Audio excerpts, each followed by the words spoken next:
Hello বন্ধুরা, welcome back to my channel flavours by Shubhra. আজ তৈরি করব বোয়াল মাছের ঝাল। বোয়াল মাছের ঝাল তৈরি করার জন্য আমি প্রথমে মাছটাকে ধুয়ে পরিষ্কার করে নিয়েছি আদা, রসুন আর কাঁচা লঙ্কা বাটা, সর্ষে বাটা, পেঁয়াজ বাটা, এক টুকরো লেবু আর টমেটো। এবার তৈরি করব বোয়াল মাছের ঝাল।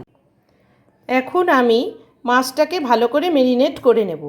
মাছে দিয়ে দিচ্ছি লবণ, দিয়ে দিচ্ছি হলুদ গুঁড়ো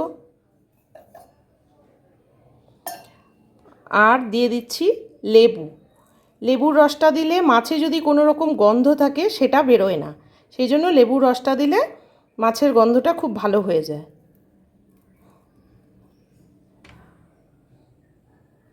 সবশেষে এবারে মাছে কিছুটা তেল মাখিয়ে নেব।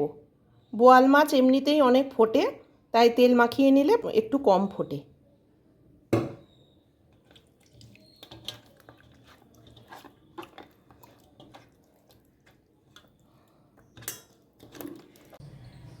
তেল গরম করে নিয়ে আমি এখন মাছগুলো ভালো করে ভেজে নেব।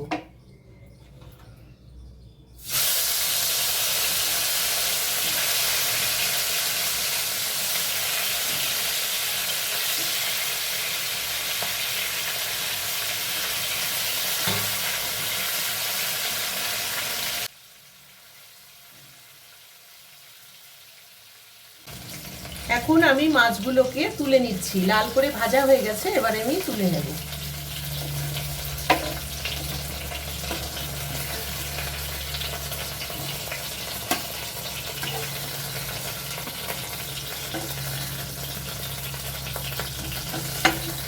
কড়াইতে ওই মাছের তেলেই আরো কিছুটা তেল দিয়ে কালো জিরে আর শুকনো লঙ্কা সম্বারের জন্য দিয়ে দিচ্ছি।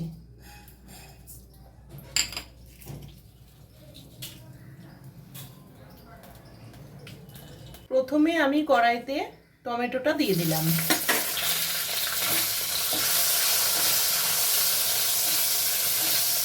টমেটোটা দিয়ে এবার আমি পেঁয়াজের পেস্টটা দিয়ে দিচ্ছি।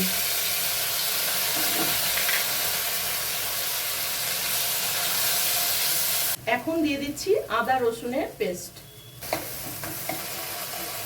এরই সাথে দিয়ে দেব লবণ,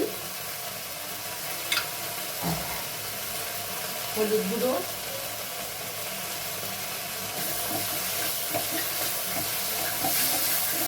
এখন 2 চামচ টক দই ফেটিয়ে রেখেছিলাম, সেটা একটু দিয়ে দিলাম।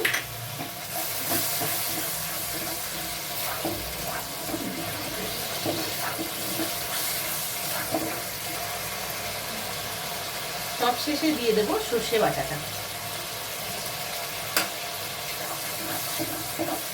ভালো করে কষে নিয়ে অল্প জল দেব। এবার দিয়ে দিব অল্প খানিকটা জল। ঝোলটা ফুটে উঠলে তারপরে আমি মাছগুলোকে দিয়ে দেব। ঝোল ফুটে উঠেছে, এবার মাছগুলো ছেড়ে দেব।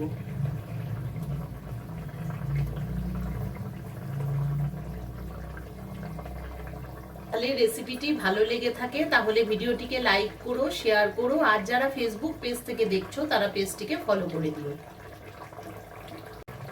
বোয়ালের ঝালটা তৈরি হয়ে গেছে, এবার আমি তুলে নেব।